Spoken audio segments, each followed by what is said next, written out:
Ayo, what's good? Ayan, negatibo nga pala from Sinister Music, Marshall Camp Records, Tuesday Troop, Konektado, Temple Street, Tagline Hood.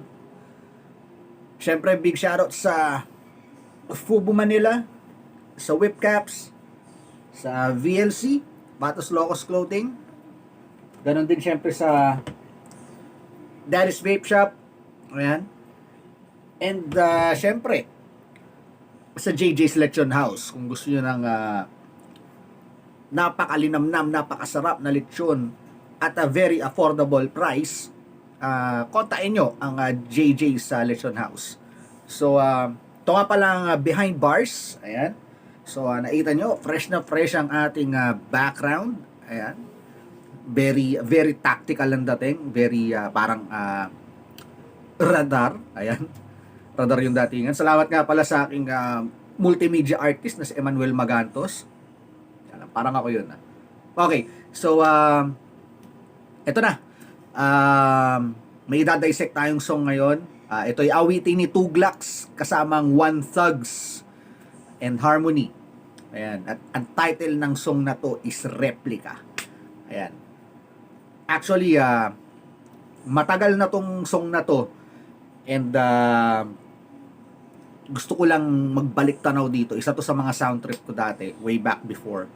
Siguro mga ano to around 2013, 14, if I'm not mistaken, mga ganon.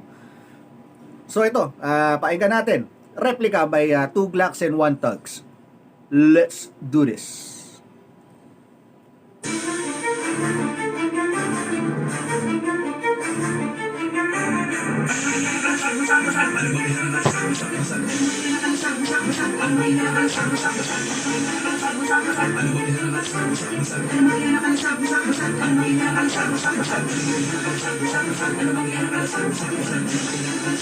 Okay, so ayun na, narinig natin. Intro pa lang, salbahe na.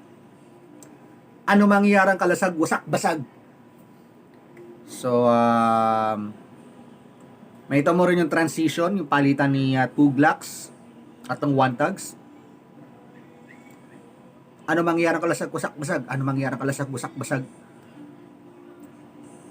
Ano mangyayarang kalasag is pananggalang or armor.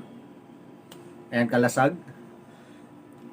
Wasak, basag. Ano mangyayarang kalasag, wasak, basag? So, gaano man katibay ang armor mo or pananggalang mo, kapag humarang ka sa kanila is wasak yan, basag yan.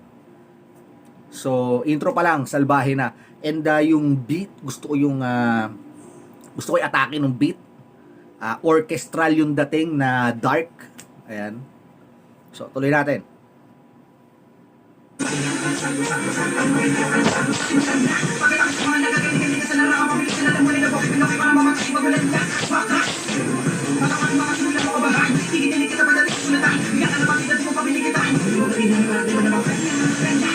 Kinikitilan lang kita sa sulatan. Damn! Tuglax. Tuglax to. Itong verse na to. So, ito yung vintage Tuglax na talagang masasabi kong karamihan o kinamulatan ng karamihan. Ayan. Yung gantong atain ni Tuglax. Matalim, matalim. Si Tuglax, na sabi ko na rin sa mga previous vlogs ko yan, pagdating talaga sa pen game ni Tuglax, mas prefer niya yung direktang atake. Ayaw niya nung maraming palabok-palabok. Nag-wordplay yan si Tuglax, nagme-metaphor yan, pero he always sees to it na mas lamang ang mga direktang atake. Tuloy natin.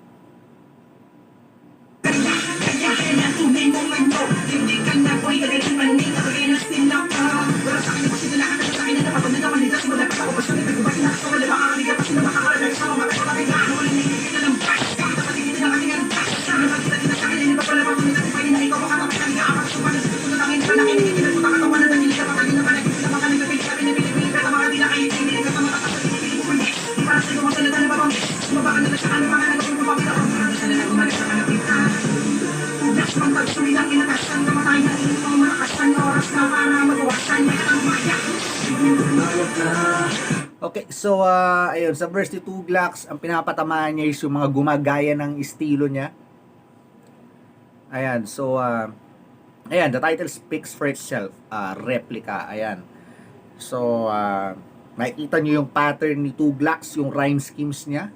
Very intact, very matalim. Ayan.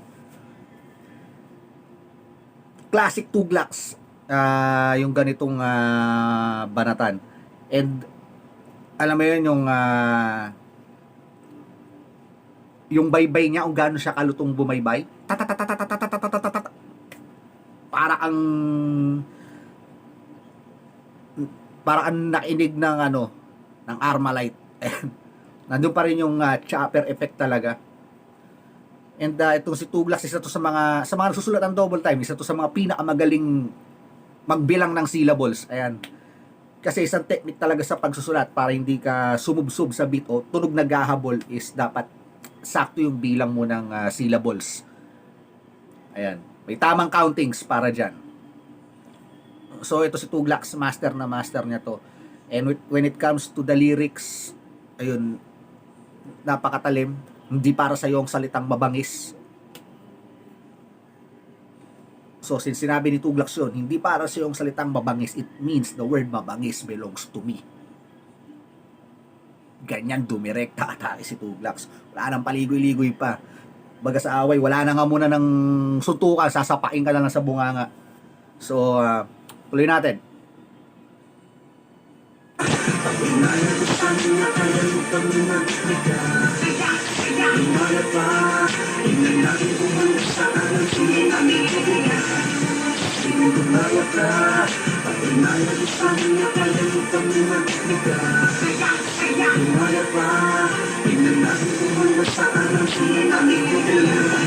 And so, yung chorus is very plain and simple.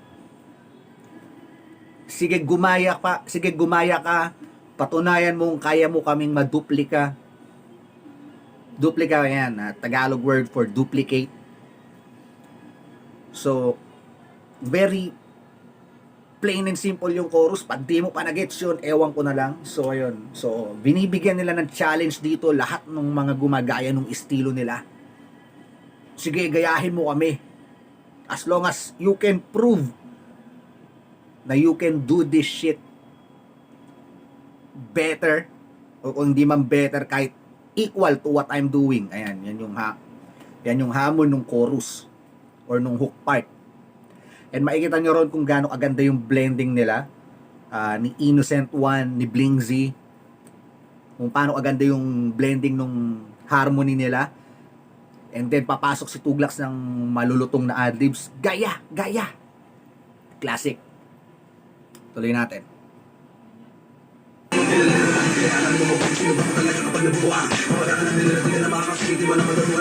Innocent One.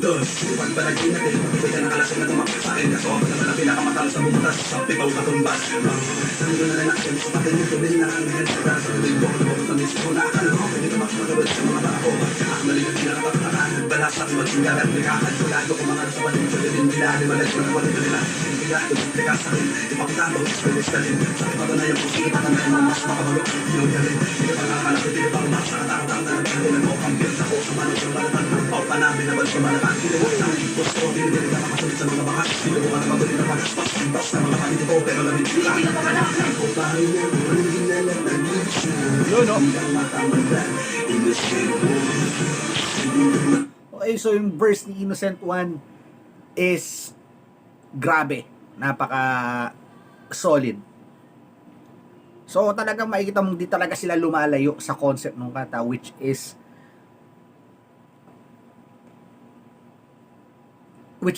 alam mo yon, gawin mo tong ginagawa namin, i-duplicate mo kami, as long as kaya mong pantayan yung ginagawa namin, or kung hindi man lagpasan mo. Pero kung hindi, stop duplicating our shit. And makikita mo rin doon yung lutong ni Innocent One when it comes to syllabication. Yung crazy bone style ni Innocent One, grabe. lalo yung mga harmony part when is lalo na kapag nagbe-melody na siya, ayan, nag-harmony. Grabe.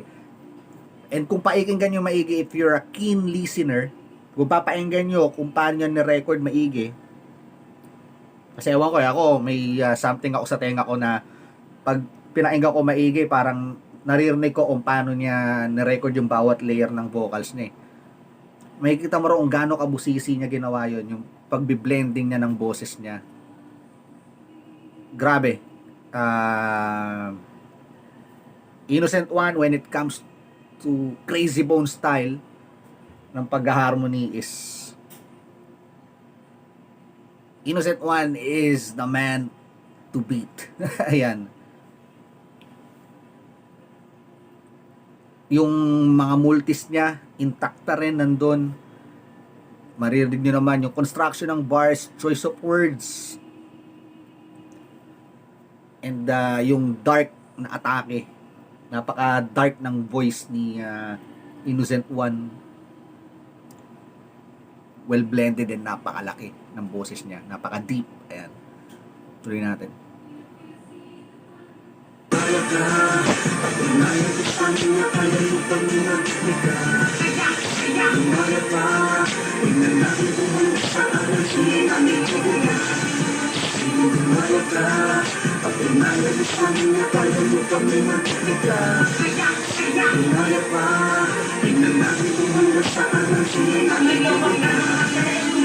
Nasumay sa amin, sinasakin mo, pati utak mo, hindi ka maligaw sa akin.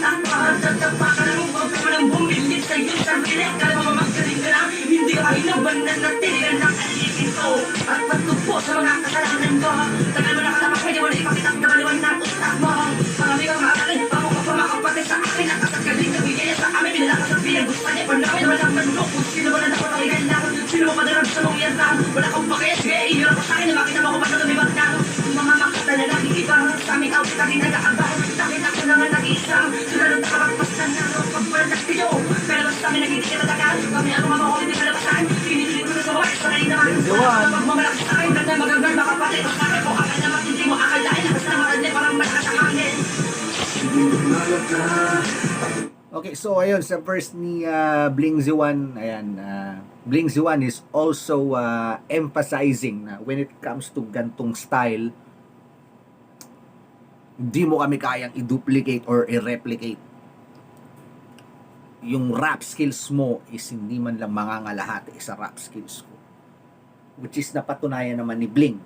Ayan, ni Bling Z. Sa mga hindi nakakaalam, si Bling Z napakagaling na singer nito, napakagaling nito kumanta. Dahil ito, madalas ko nakakainuman to na ilang beses ko narinig kumakanta sa video ito ng live. Grabe. Yung South Border, yung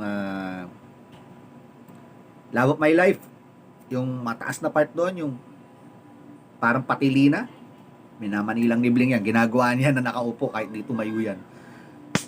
So, yung style ni Bling is, a lot of people are saying na parang si Busy Bone, pero hindi, Bling Z1 to, Bling Z1, hindi Busy Bone. Siguro dahil kasama niya si Innocent One, and si Innocent One is Crazy Bone yung style, at mas maliit yung boses ni Bling, so they always categorize him as Bling Z1, pero hindi, si Bling Z1, they always categorize him as Busy Bone, pero hindi ganun ang timbre ng boss ni Busy Bone. Kasi when it comes to Busy Bone, ang talagang malapit na audio para sa akin is si Mr. Blaze. So this is Bling Z1. Pero Bling Z1 is such an expert pagdating sa pag-harmony na kaya niyang maipag-jive and maipag-blend in kay Innocent One, and it sounds hellas dope. Ayan, 'di ba? Ganun yung sariling style ni Bling. And when it comes to rap skills, yung way niya ng pagdo-double time, minsan nakala mo susubsob, pero pag sakto pa rin sa metro. 'Di ba? Mas forte ni Bling yung ganung style ng double time. And ayun, yung iba sasabi Bling Z1 copies Busy Bone. No. Bling Z1 is Bling Z1. Malayo ang, pag pinakinggan mo maigi, and pati yung rap style, magkaiba yung kay Bling Z at kay Busy Bone. Mas malapit na similarity, Busy Bone and Mr. Blaze. Bling Z1 has his own style ng harmony. Ayan. Tuloy natin.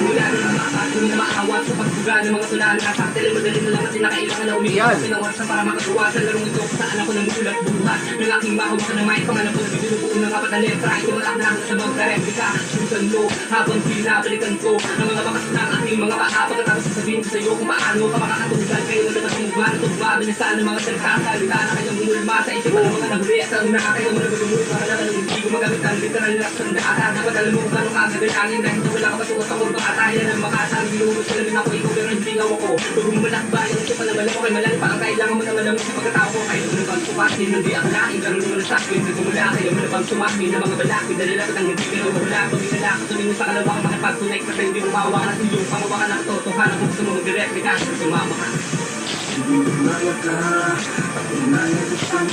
Tangina, grabe yung ginawa ni Kiel doon. Yung mga metaphors, yung mga wordplay, grabe.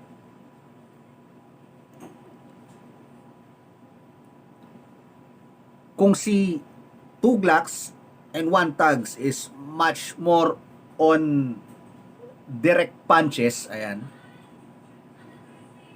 Si Kial naman yung poetic yung atake. Ayan, napaka-poetic ni Kial since dati pa talaga. Since way back before, napaka-poetic na tao nito. Ito yung tipo ng taong hindi gagamit ng mga simpleng salita na maririnig mo sa pang-araw-araw. Mahilig to si Kial gumamit ng mga salita na kailangan mo pang tignan sa diksyonaryo. Ganito kalalim magsulat si Kial. And nandun yung skills when it comes to double time. It's not new na narinig ko si Kial na nag-double time. Matagal ko nang narinig mag-double time tong si Kial.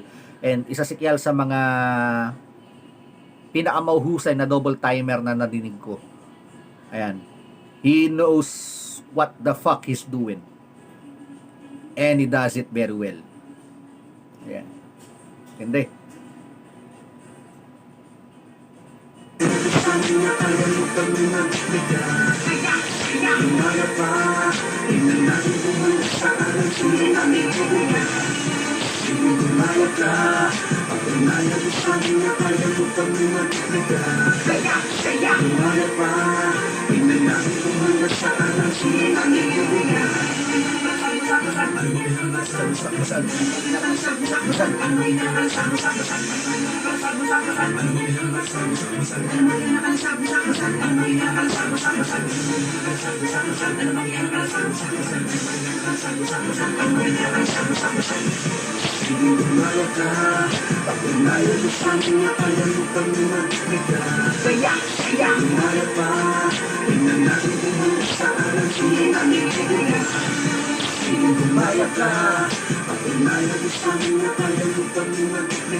Damn! So that's replica.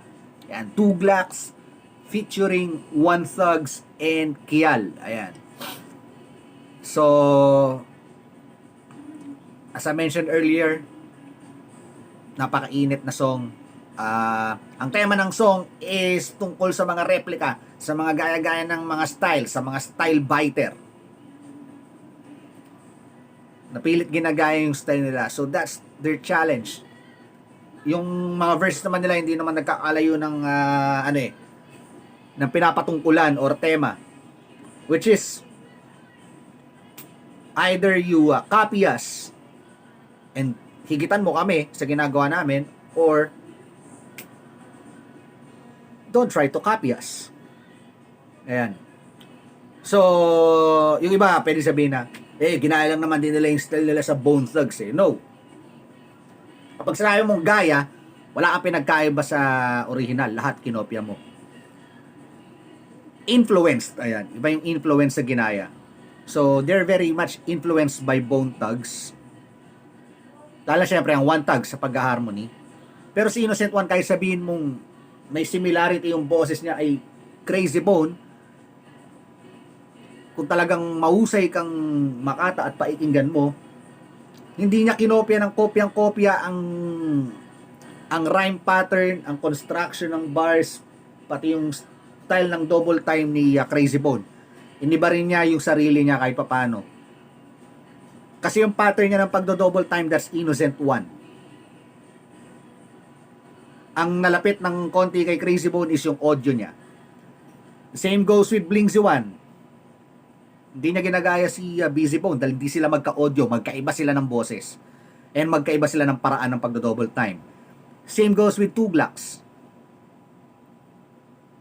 Nagdo-double time si Tuglax, nag-harmony siya, pero wala siyang ginaya sa Bone Thugs.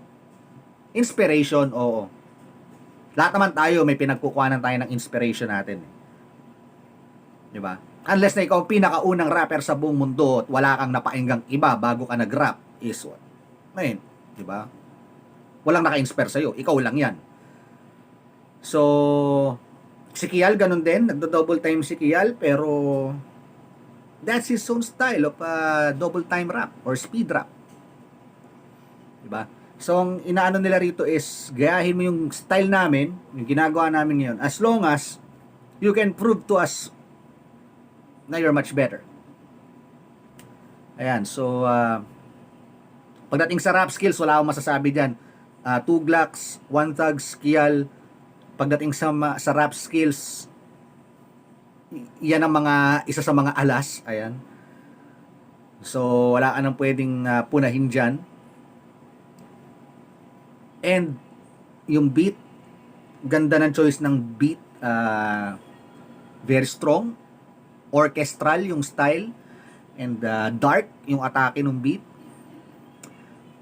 So, yung hook part is very catchy, very plain and simple, pero may LSS ka, and the way kung paano nila kinonstruct yung chorus with using just simple words is timeless. Ayan. So, ano ba? Do I need to rank this song? Of course, I'll give this fucking song 5 mics. Ayan, tanga lang ang hindi magbibigay ng 5 mics dito. So, ayun. Ito nga pala si Negativo from Sinister Music, Marshall Camp Records, Tuesday Troop Konektado. Yung link ng song, nasa description ng video sa baba. Alam ko naka-upload to sa channel ni Tuglax, so subscribe niyo yung channel niya and check niyo yung ibang mga songs doon para updated din kayo. Hit niyo rin yung notification bell niya. Same goes with this channel, subscribe and hit niyo yung notification bell para updated kayo sa mga latest na katarantaduhan lumalabas dito sa YouTube channel na to, okay? So, yun na. Negatibo nga pala. Respeto, kapayapaan at pagmamahal para sa lahat. At ito ang Behind Bars. Peace and a motherfucking out. Boom!